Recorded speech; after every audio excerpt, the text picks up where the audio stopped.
이 팔복은 최소한 다 외우고 있어야 됩니다. 그래서 다 끝난 다음에 한번 암송, 한번 시험을 한번 봐야 되겠어요. 자, 우리는 이게 좀 굉장히 오래간만에 모이신 것 같죠? 그죠? 수요일 날 우리가 예배가 없어가지고. 지난주에 우리가, 지난주 수요일 날이었는데, 팔복을 이제 살피면서, 이제 심령이 가난한 자의 복을 우리가 살폈습니다. 그러면서 앞에 잠깐 팔복에 대해 일반적으로 적용되어지는 것들을 잠깐 다뤘는데, 이 팔복이 서술문이 아니라 감탄문이라고 말씀을 드렸어요. 그게 왜 중요하냐? 이 복이 장차 누리게 될 것이 아니라 현재 이 땅에서 누리게 되는 복이다라고 하는 것을 의미하는 것이고, 가난한 자의 복이요, 심령이 가난한 자의 복이요라고 이렇게 감탄하고 있다라는 것은 그리스도인의 삶이 이렇게 감격과 황홀한 그런 즐거움으로 둘러싸여 있는 것이다라고 하는 것을 이렇게 나타내고 있다라고 말씀드렸습니다. 그러면서 여기서 이제 팔복에서 복이 있다라고 말할 때 그 복이 어떤 외면적인 어떤 복이 아니라 내면적인 복이다, 이렇게 말씀을 드렸죠. 그래서 우리의 내면에서 솟아나는 기쁨이고 어떤 그 삶의 어떤 외부적인 그런 환경과 독립된 그런 종류의 기쁨을 의미한다라고 말씀을 드렸습니다. 그러면서 심령이 가난한 자의 복을 먼저 얘기를 하는데, 심령이 가난한 자의 복, 이거는 속을 비우는 것을 의미하죠.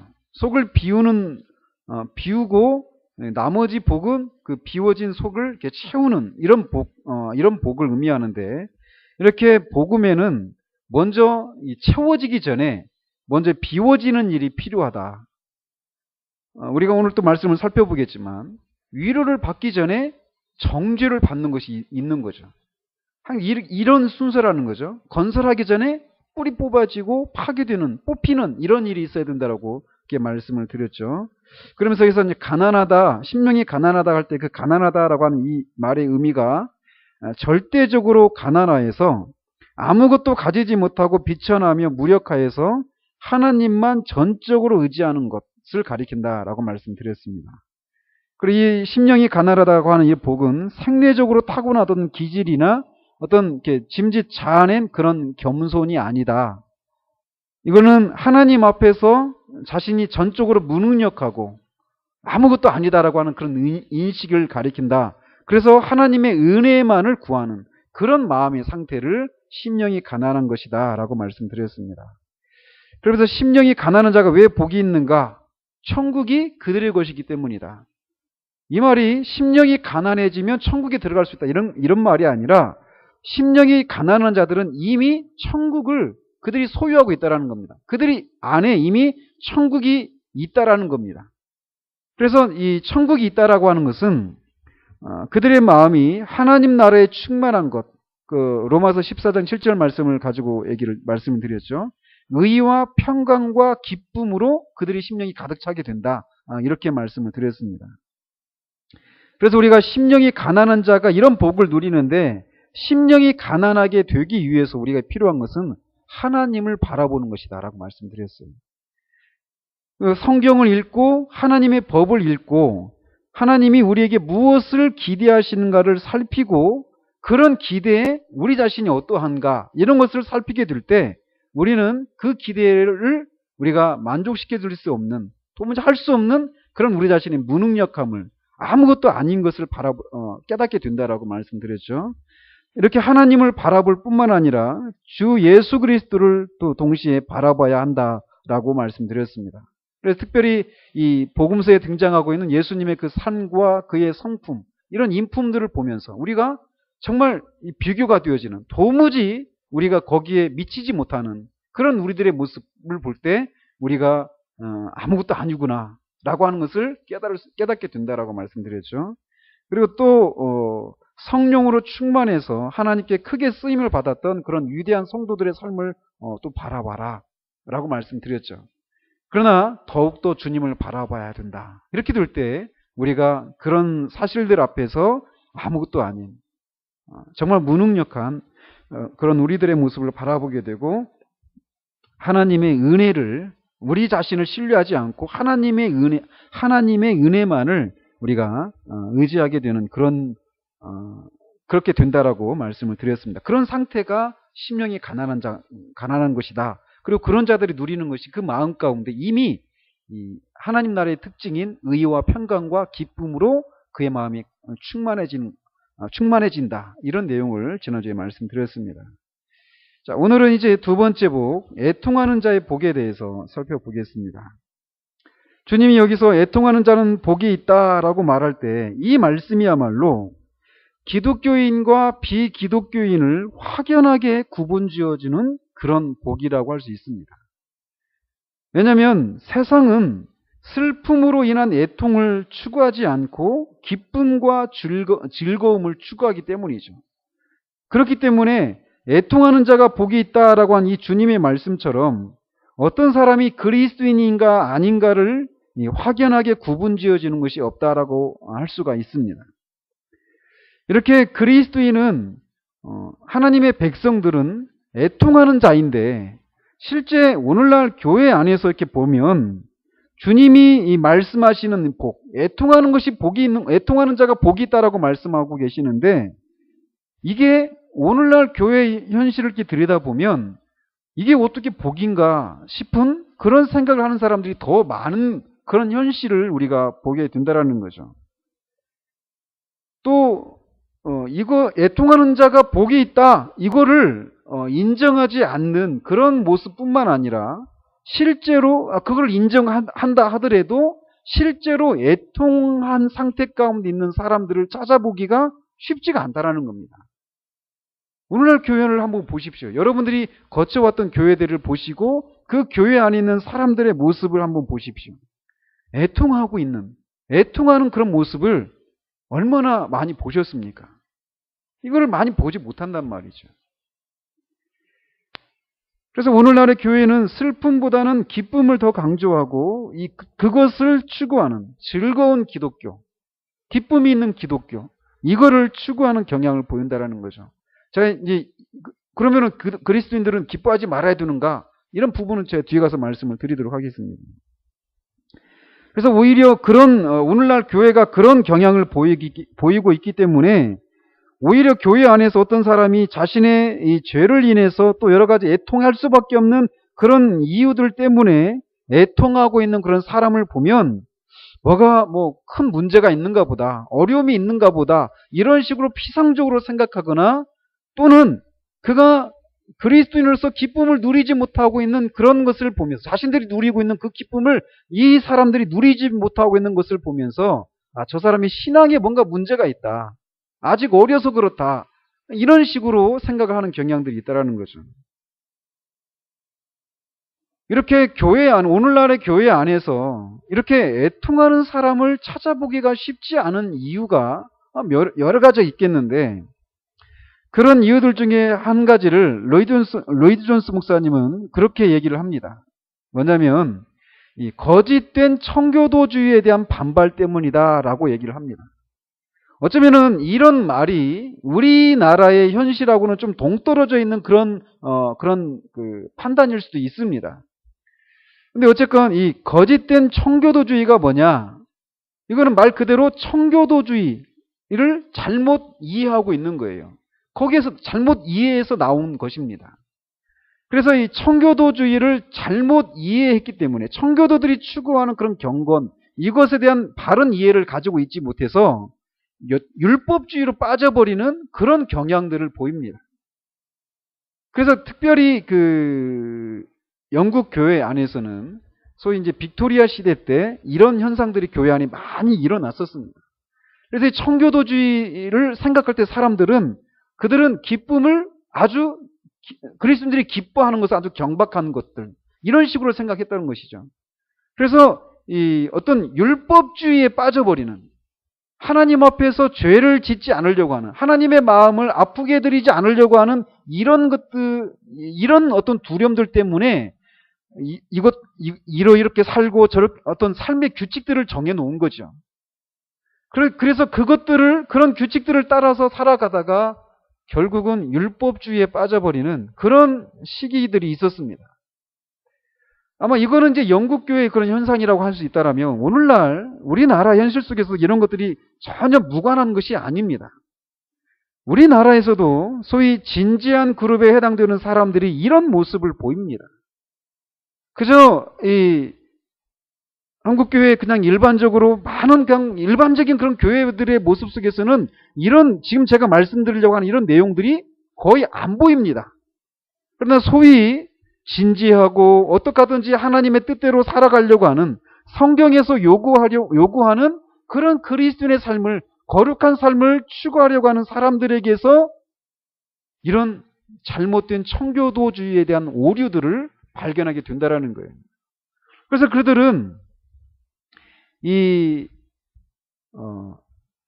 그들은 진지한 그룹에 해당되는 이런 사람들, 제가 청년 때 이렇게 거쳐왔던 이런 교회들에서 많이 보여졌는데, 그런 교회들에서는 그리스도인들이 거룩한 삶을 살아가기 위해서는 두 가지가 필요가 합니다.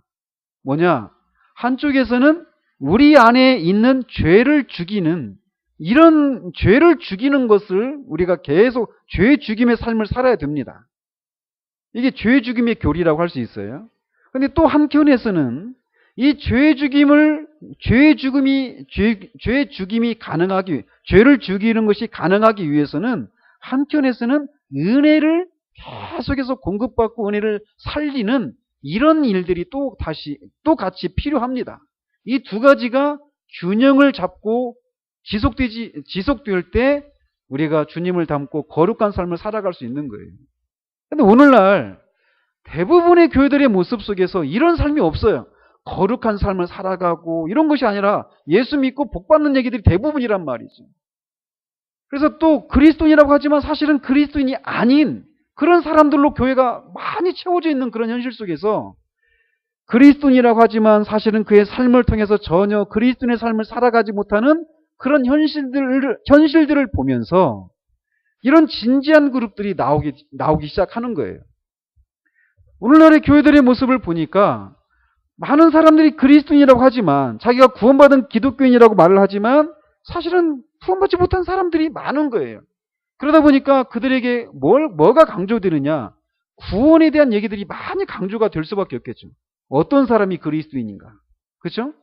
진정한 그 회심이 뭔가? 거듭난 사람들의 어떤 삶의 표지들이 무엇인가? 이런 내용들을 분명히 얘기하게 되겠죠. 그죠?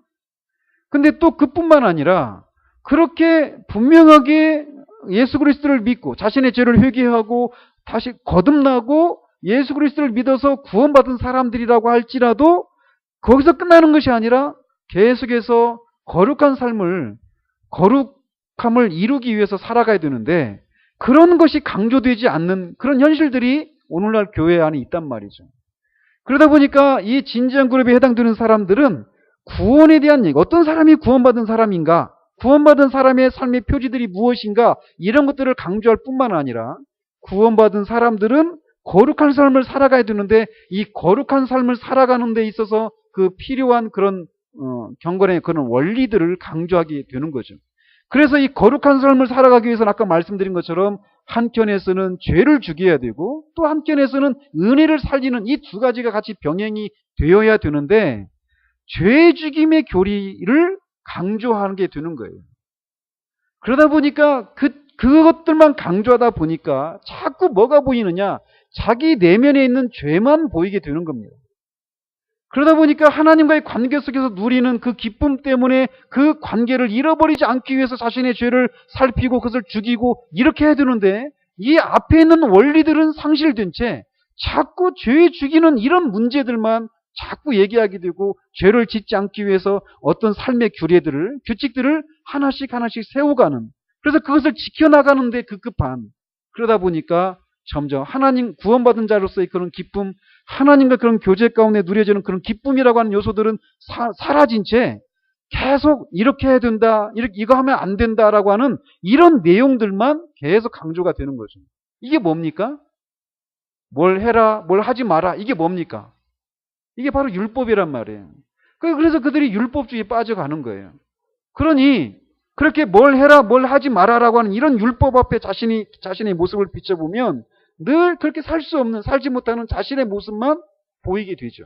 그렇지 않겠어요? 그러니 그들 가운데 기쁨이 있겠습니까? 기쁨이 없단 말이에요. 그게 오늘날 소위 청교도주의를 얘기하는 사람들에게서 그런 모습들을 봅니다. 그런데 그런 모습에 대한 반동으로 또 우리가 그런 위험에 빠질 수 있다는 거예요.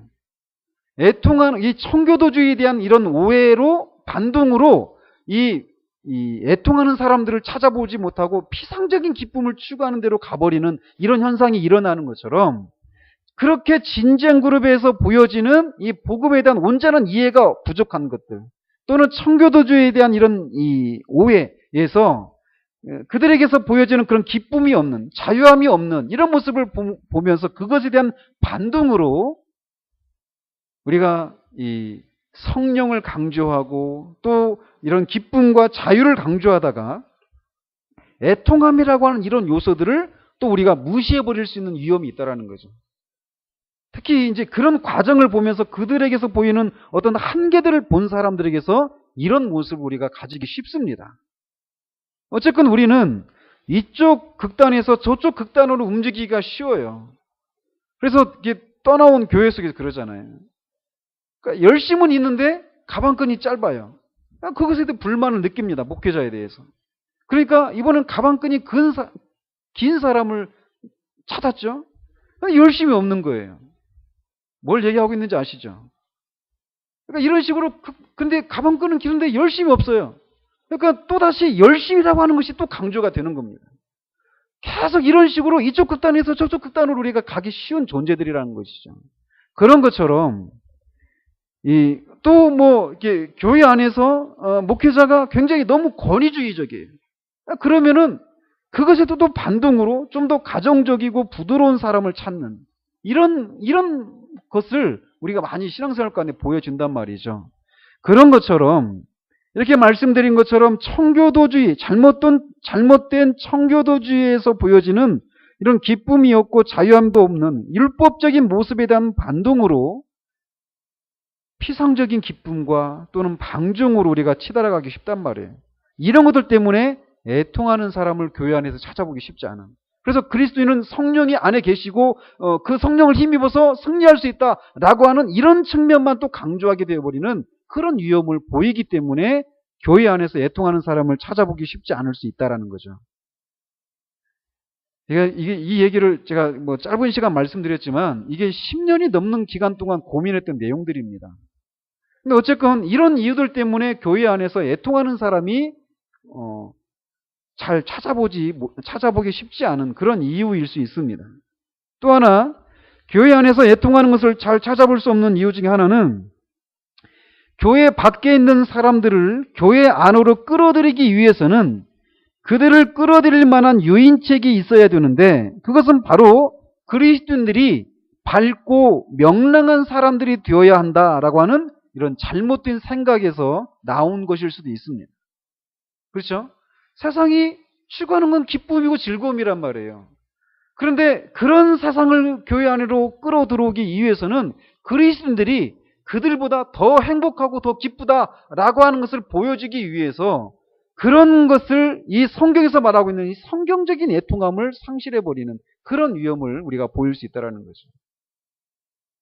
또 이게 더 근본적인 이유라고 한다면 교회 안에 있는 사람들이 사실상 성경에서 말하는 죄에 대한 분명한 인식이 없는 채로 스스로 구원을 받은 그리스도인이라고 생각하는 사람들이 많기 때문이다라고 말씀드릴 수 있습니다.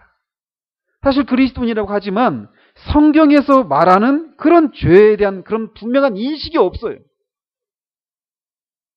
그래서 교회 안에 많은 사람들이 사실은 그리스도인이 아닌 경우들이 너무나 많다라는 거예요. 그러니까 자신의 죄 때문에 애통해하고 이런 것에 대해서 모르는 사람들이 그리스도인이라고 생각되어지고 그들이 세례를 받고 교회 회원이 되어서 다른 사람들이 살아가는 것처럼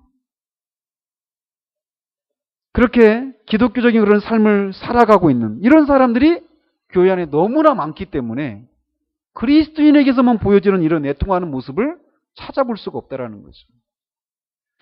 그러나 성경에서 그리스도인에 대해서 여러 가지로 이렇게 정의를 하는데 그 중에 한 가지가 그리스도인이란 그리스도를 닮은 사람이다 라고 말할 수 있습니다.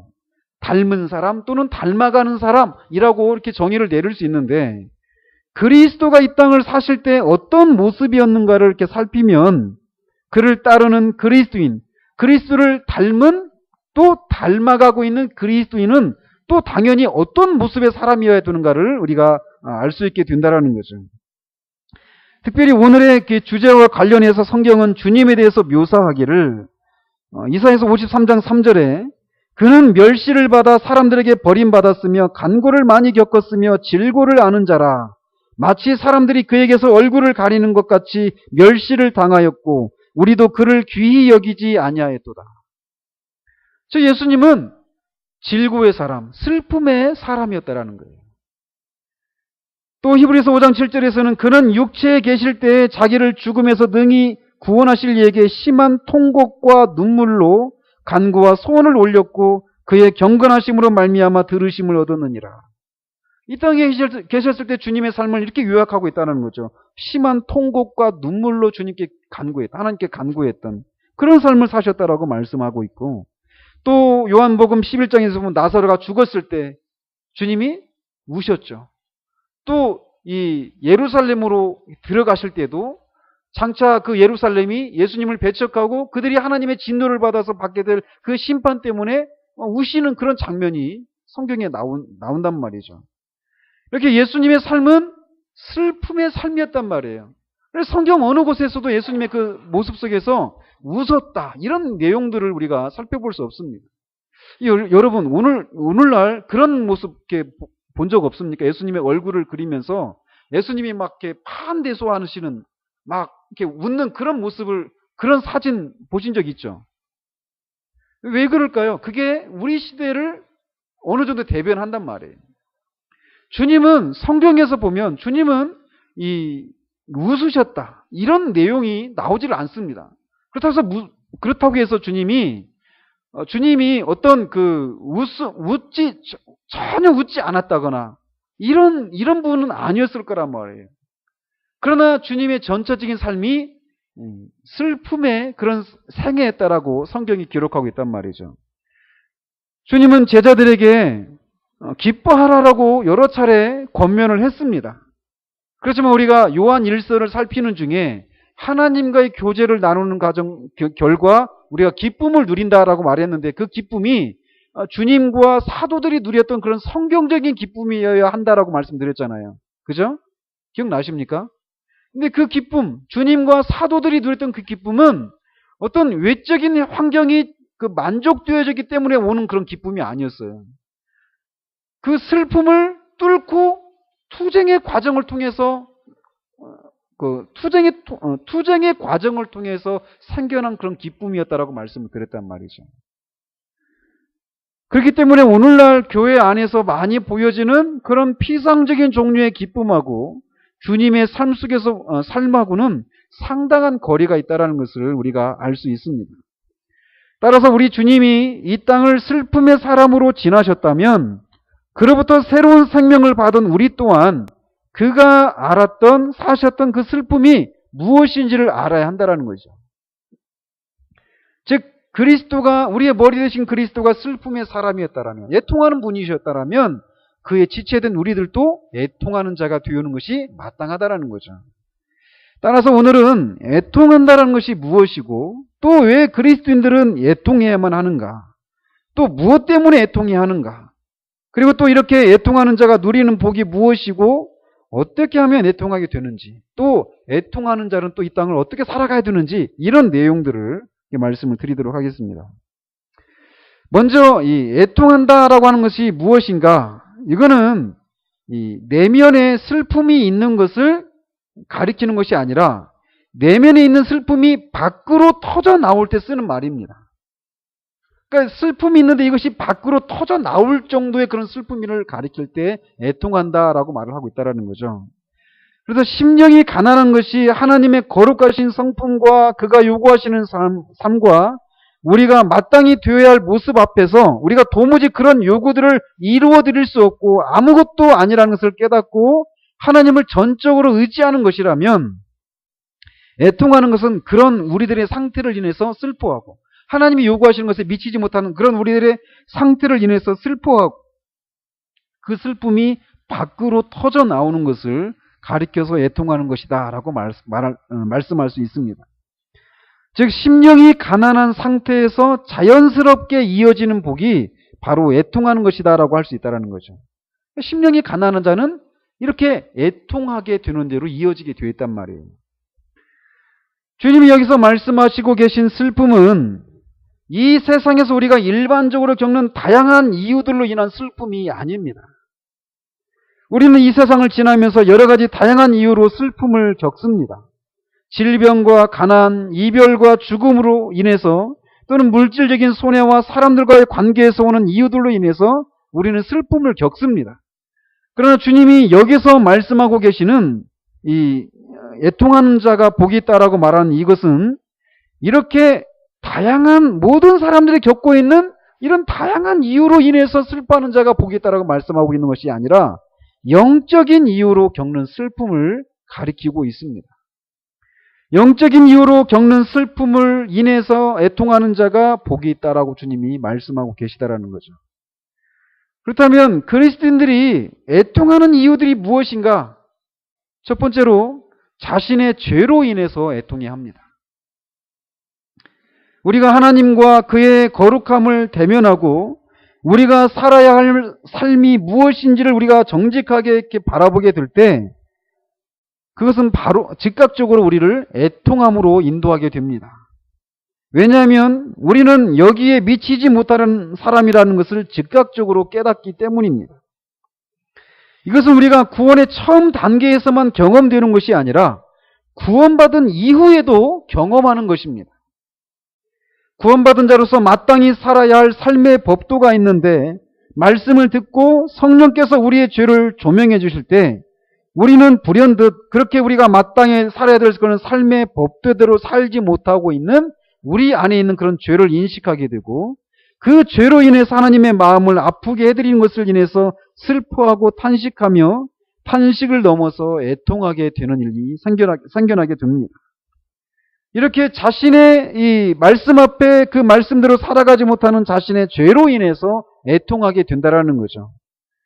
이렇게 자신이 범한 구체적인 죄를 인해서 애통해야 할 뿐만 아니라 그거를 넘어서 그렇게 죄를 지을 수밖에 없는 자신의 존재의 뿌리에 대해서도 애통해야 합니다.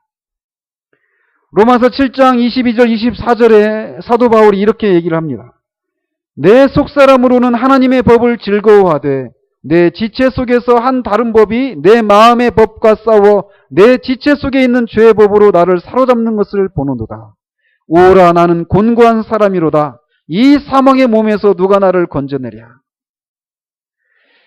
이렇듯 정직하게 자기와 대면하고 자기 자신을 대면하고 자신의 존재와 자신의 삶을 정직하게 우리가 검토한다라면 자기의 죄와 그런 죄를 범할 수밖에 없는 자신의 내면의 상태 때문에 필연적으로 애통하게 된다라고 하는 것이 성경의 가르침이라는 거죠.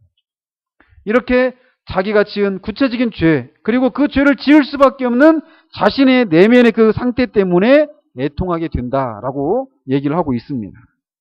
또 두 번째로는 그리스도인들은 자신의 구체적인 죄와 그런 죄를 범하도록 만드는 자신 안의 내면의 뿌리로 인해서도 애통해야 하지만 다른 사람들의 죄를 보면서도 슬픔을 느끼는 사람입니다. 즉 그리스도인이 성령의 인도하심과 성령께 순종하며 죄를 짓지 않고 성결한 그런 삶을 살아도 자기 자신은 그런 죄를 짓지 않고 성령께 순종하며 성결한 삶을 살고 있어도 애통하는 삶을 살게 된다는 거예요. 왜? 자기 자신뿐만 아니라 다른 사람들이 죄를 짓고 있는 것을 보면서 애통해야 한다는 겁니다. 그런 다른 사람들, 그 죄인들로 인해서 하나님의 이름이 망령되이 일컬어지는 것을 인해서 애통해야 합니다. 시편 119편 136절과 158절에 이렇게 되어 있습니다. 그들이 주의 법을 지키지 아니하므로 내 눈물이 시냇물같이 흐르나이다. 주의 말씀을 지키지 아니하는 거짓된 자들을 내가 보고 슬퍼하였나이다. 주님의 계명을 지키지 않는 것을 보면서 이 경건한 시인이 슬퍼하는 거예요. 왜? 그들이 하나님의 계명을 지키지 않는 것을 통해서 하나님을 하나님으로 인정하지 않고 있는 그 현실을 보면서 슬퍼하는 거예요. 또 사도 유다도 이렇게 얘기를 합니다. 유다서 15절에서 모든 경건하지 않은 자가 경건하지 않게 행한 모든 경건하지 않은 일과 또 경건하지 않은 죄인들이 주를 거슬러 한 모든 완악한 말로 말미암아 슬퍼하는 것이 무엇인지를 아는 사람이 바로 애통하는 사람이라는 거예요.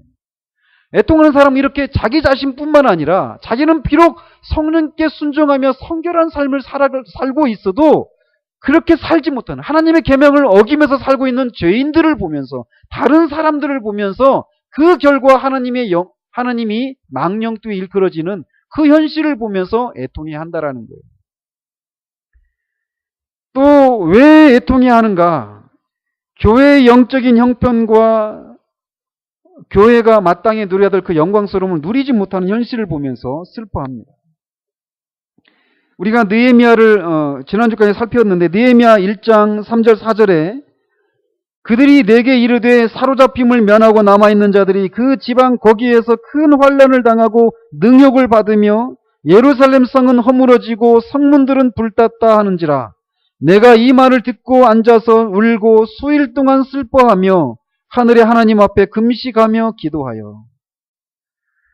자신은 경건한 삶을 살고 있음에도 불구하고 이렇게 교회가 교회가 처한 그 영적인 형편 때문에 슬퍼하는 일들이 있다라는 거죠. 예레미야가 1장 12절에도 보면 예레미야가 이렇게 얘기를 합니다. 지나가는 모든 사람들이여 너희에게는 관계가 없는가? 나의 고통과 같은 고통이 있는가 볼지어다.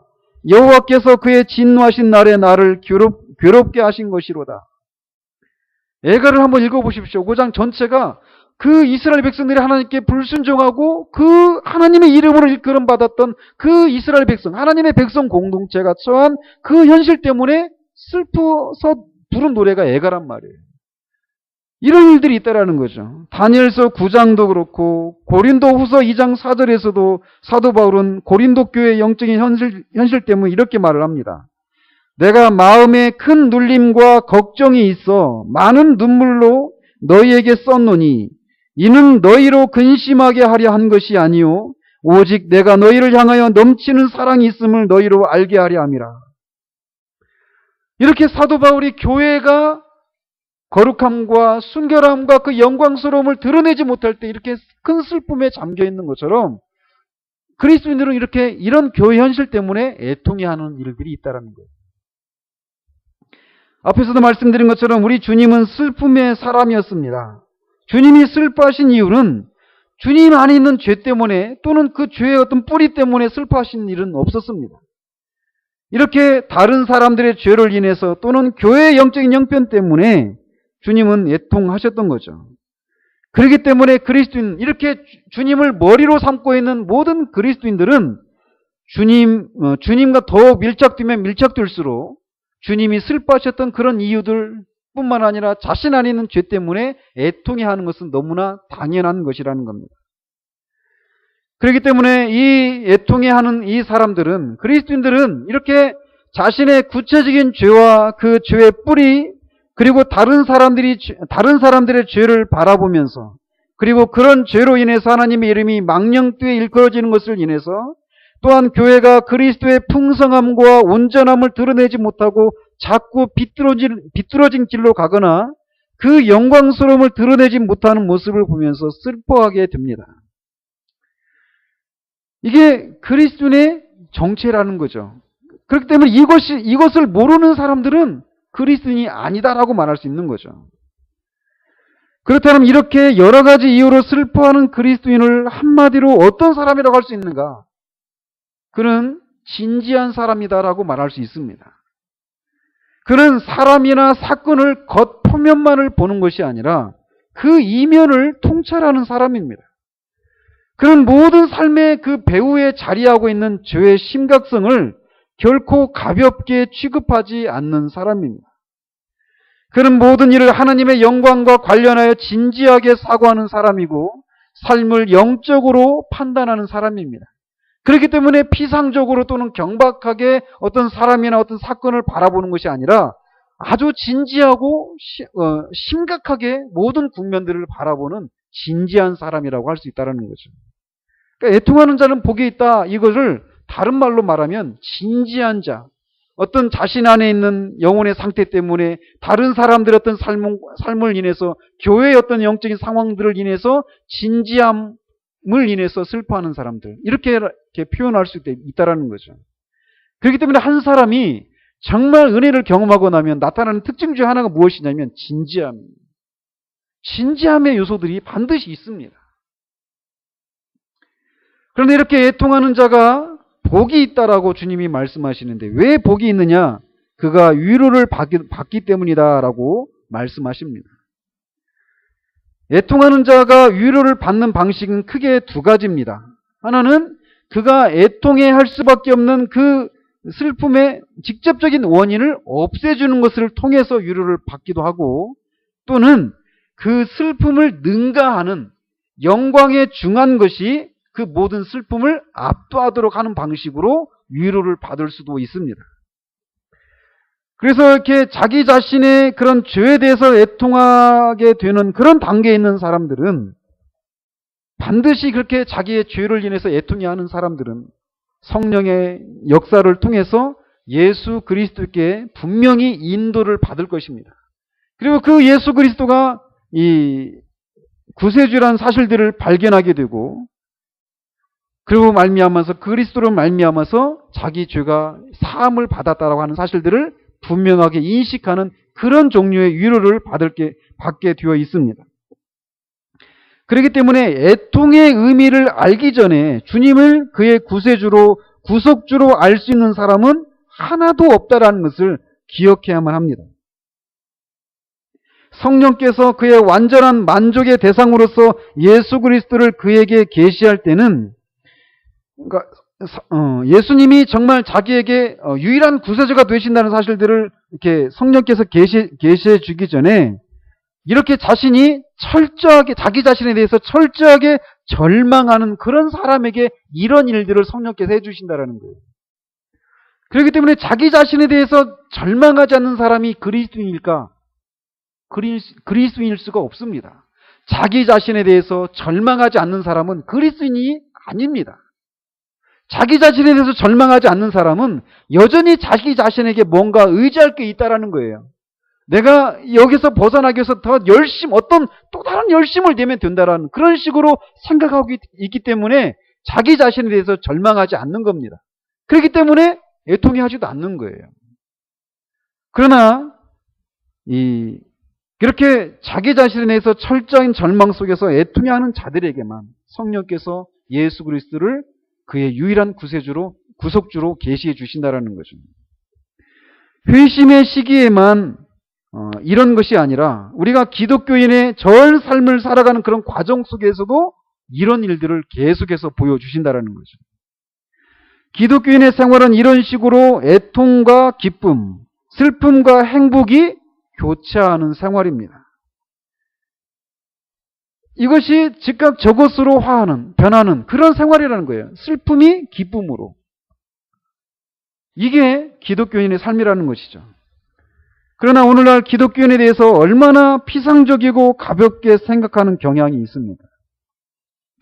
몇 가지 단순한 질문에 답하고 영접 기도를 하면 그리스도인이 되었다고 생각을 합니다. 그리고는 교회에 받아들여서 세례를 받아 정식 회원이 된 후에는 다른 사람들이 하는 것처럼 기독교적인 행위들을 하면 구원받은 그리스도인이라고 착각하며 사는 것이죠. 말씀으로 자신의 내면을 깊이 성찰하고 자신의 내면에 있는 죄에 대해서 진지하게 고민하여 일종의 정죄감에 빠지는 것이 무엇인지 모르는 그리스도인이 오늘날 교회 안에 너무나 많다라는 거예요. 우리 시대에서는 그런 사람들을 그리스도인이라고 불러줄지 모르지만 성경은 아는 바가 없다라는 거죠. 그들은 정죄감이 없이 어떤 위로와 기쁨을 누리려고 합니다. 그러나 성경은 슬픔 없는 기쁨이 없다라고 얘기하고 있는 거예요. 기쁨을 누리기 전에, 위로와 기쁨을 누리기 전에 정죄로 인해서 애통해 하는 과정들이 있다라는 겁니다. 오늘날 교회가 이런 상태에 있는 것은 이유 중에 하나가 바로 이런 요소들이 없거나 너무나 가볍게 다루어지고 넘어가고 있기 때문이다라고 말할 수 있다는 거죠. 주님은 이렇게 자기의 죄로 인해서 애통해하는 자들에게 그렇게 그리스도 안에서 그런 위로를 해주실 뿐만 아니라 성경에서는 그렇게 위로에 대한 내용들을 여러 군데에서 말씀하고 있는데 하나님은 우리를 돌보시고 우리에게 슬픔 대신 기쁨을 주시기도 하십니다. 슬픔 대신 기쁨을. 이사야서 66장 2절에 무릇 마음이 가난하고 심령에 통회하며 내 말을 듣고 떠는 자 그 사람은 내가 돌보려니와. 하나님은 그런 자를 돌보신다라고 말씀하고 계십니다. 또 우리 주님도 마태복음 11장 28절 30절에서 수고하고 무거운 짐진 자들아 다 내게로 오라 내가 너희를 쉬게 하리라. 나는 마음이 온유하고 겸손하니 나의 멍에를 메고 내게 배우라. 그리하면 너희 마음이 쉼을 얻으리니 이는 내 멍에는 쉽고 내 짐은 가벼움이라 하시니라. 이렇게 이 땅에서 그런 위로를 받을 뿐만 아니라 이 위로는 영원한 위로도 포함되어져 있습니다. 시편 30편 5절에 그의 노염은 잠깐이요 그의 은총은 평생이로다. 저녁에는 울음이 깃들일지라도 아침에는 기쁨이 오리로다. 우리는 이 땅을 지나면서 우리가 주님의 말씀을 계명을 지키지 않는 사람들을 보면서 애통해하는 일들을 이 지상을 그런 일들을 더 이상 보지 않기를 소원하면서 애통해하는 삶을 살아가고 있습니다. 그리고 그 일이 주님이 오셔야만 그런 일들이 다 종식이 될 거예요. 그렇죠? 그러나 우리가 그것을 보지 못하고 죽을 수 있습니다. 그래서 저녁에는 울음이 깃들일 수 있어요. 여전히 그런 하나님의 계명을 지키지 않고 있어서 하나님의 영광을 하나님의 이름을 망령되이 일컫는 그 현실을 보면서 울음이 여전히 우리 주변에 깃들여 있을 수 있다는 말이죠. 그러나 아침에는 기쁨이 옵니다. 그렇게 우리가 그 완전한 기쁨을 바라보지 못한 채 죽을 수 있단 말이죠. 그러나 우리가 아침에 눈을 뜨면 그 기쁨을 우리가 맞을 수 있다는 겁니다. 즉, 이 위로가 애통하는 자가 받는 그 위로가 이 땅에서만 우리에게 있는 것이 아니라 영원 아침이 되면 기쁨이 찾아오는 것처럼 우리가 죽은 다음에 이거를 우리 죽음 너머의 세계로 우리가 말할 수 있단 말이죠. 이 구절이. 그래서 우리가 저녁에는 우리가 이 땅을 살아가는 동안에는 여전히 애통해할 수밖에 없어요. 그래서 울음이 깃들이고 있을지 모르지만 아침에 눈을 뜨면 우리가 죽은 다음에 눈을 뜨면 새로운 세상에 들어가게 되면 기쁨이 오게 된다라는 겁니다. 자, 그러면은 그리스도인은 슬퍼할 수밖에 없는 이런 여러 현실 속에서 어떻게 살아야 하는가라는 겁니다. 늘 우리는 우리 자신을 보면서 우리 주변을 보면서 오늘날의 교회들의 모습을 보면서 애통해할 수밖에 없는 현실들을 늘 봅니다. 그렇다면 그 현실 속에서 우리가 어떻게 살아야 하는가라는 거예요. 마냥 애통해하기만 해야 되는가? 그건 아니라는 거죠. 시편 126편 5절 6절에 눈물을 흘리며 씨를 뿌리는 자는 기쁨으로 거두리로다. 울며 씨를 뿌리러 나가는 자는 반드시 기쁨으로 그 곡식단을 가지고 돌아오리로다. 이렇게 말씀하고 계신 것처럼 우리는 애통해할 수밖에 없는 그런 현실 속에서도 계속해서 씨를 뿌려야 한다는 겁니다. 우리 자신을 향해서는 말씀을 적용하며 계속해서 우리가 그리스도의 온전하심을 이루는 삶을 살아가야만 합니다. 때로는 넘어지고 너무나 더디더라도 계속해서 거룩함의 씨앗을 눈물로 뿌려야 한다는 거죠. 또 복음을 계속해서 전해야만 합니다. 다른 사람들이 우리가 전하는 복음을 거부하고 그것을 짓뭉개버림으로 우리의 마음이 상할지라도 계속해서 뿌려야 합니다. 또한 가난한 교회를 향해서도 계속해서 교회의 영광스러움과 거룩함과 순결함에 대해 바르게 말씀의 씨앗을 뿌려야 합니다. 때로는 우리의 수고보다 훨씬 적은 수확을 거두거나 아니 심지어 수확물이 없을지라도 우리는 눈물로 씨앗을 뿌려야 한다라는 거죠. 교회가 다시금 그 존귀함을 회복하여 더 이상 세상 속에서 천덕꾸러기처럼 버려진 자처럼 보이지 않고 하나님의 영광스러움과 그리스도의 순결한 신부로서의 고결함을 드러낼 때까지 우리는 눈물로 씨를 뿌려야 합니다. 이렇게 그리스도인은 이렇게 애통해할 수밖에 없는 그런 삶 속에 둘러싸여 있습니다. 그렇다면 여러분들은 오늘 현재 어떻습니까? 여러분들은 애통하는 자라고 불려질 수 있는 그런 심령의 상태를 가지고 있습니까? 우리 자신 안에 있는 죄와 그 죄를 지을 수밖에 없는 그 죄의 뿌리를 우리가 보면서 애통해하고 있느냐라는 거예요. 또는 다른 사람들이 그런 죄를 짓는 그런 모습을 보면서 복음을 거부하는 것을 보면서 애통해하고 있는가라는 겁니다. 교회의 그런 영적인 현실들을, 그 가난한 현실들을 인해서 애통해하고 있는가라는 거예요. 이것이 정상적인 그리스도인의 상태입니다. 만약 우리가 그렇지 못하다라면 왜 우리의 마음이 그런 현실들을 인해서 애통해할 수 없는 그렇게 무뎌진 마음, 무감각한 마음을 가지고 있는지 돌아봐야만 합니다. 다시금 그렇기 때문에 지난주의 말씀으로 돌아가서 하나님의 말씀에 우리를 비추는 작업들을 우리는 중단 없이 계속해 나가야만 합니다. 정직하게 하나님이 우리에게 요구하시고 있는 그 삶을 내가 살아가고 있는가 정직하게 우리에게 적용하는 것이 우리에게 필요하다는 것이죠. 우리가 정직하게 적용한다라면 우리는 그거 하지 못하고 있는 죄를 범했던 그리고 죄를 짓게 되는 우리 안에 있는 그 또 다른 원리를 본성을 인해서 애통하는 일들이 있게 된단 말이에요. 그리고 다른 사람들의 그런 죄를 짓고 살아가는 그런 사람들, 복음을 거부하고 있는 사람들, 우리가 누리는 그런 풍성함들을 전하지만 그것에 대해서 반응하지 않는 사람들을 보면서 애통해하는 것이 정상적인 모습인데 그렇지 않다라면 우리가 또다시 그들의 그런 하나님의 그들의 그런 삶을 통해서 하나님의 이름이 망령되이 일컬어지고 있는 그 현실을 내 현실로 받아들이지 못하고 있는 것에서 그런 일들이 우리에게 있을 수 있다는 거예요. 그러면 다시금 하나님이 어떠한 분이신지, 그래서 하나님은 사람들에게서 교회 안에서 마땅히 어떤 대접과 어떤 영광을 받으셔야 될 분이신지를 우리가 다시금 묵상하는 일들이 우리 가운데 필요하다라는 거예요. 그리고 교회가 교회되었던 그 시대의 그 영광스러움들을 우리가 다시금 돌아보면서 그렇지 못한 우리들 포함한 이 시대의 교회들을 보면서 우리가 애통해야 되는 그런 일들이 우리 가운데 필요하다라는 겁니다. 그리고 그리스도인의 그런 지난주에 말씀드린 것처럼 성령 충만한 삶을 살아서 정말 하나님께 크게 쓰임받았던 그런 사람들의 삶의 모습들을 보면서 그런 삶이 우리에게도 열려져 있는데도 불구하고 그렇게 살아가지 못하는 그런 것을 우리가 생각하면서 그렇게 살아가지 못하는 우리들의 현실을 애통해하는 것이 우리 가운데 필요하다는 겁니다. 주님은 말씀하십니다. 애통하는 자가 복이 있다라고. 왜? 위로를 받을 것이기 때문에. 다시금 우리 가운데 이 애통함이 우리 가운데 찾아오기를 바라고 그 애통함을 통해서 주시는 위로와 이 기쁨 때문에 그 애통함을 능가하는 그 영광스러움 때문에 기쁨을 누리는 것이 무엇인지 아는 그게 진짜 그리스도인의 삶이거든요. 그런 삶을 살아가는 저와 여러분이 되시기를 우리 주님 여러분으로 축원드립니다.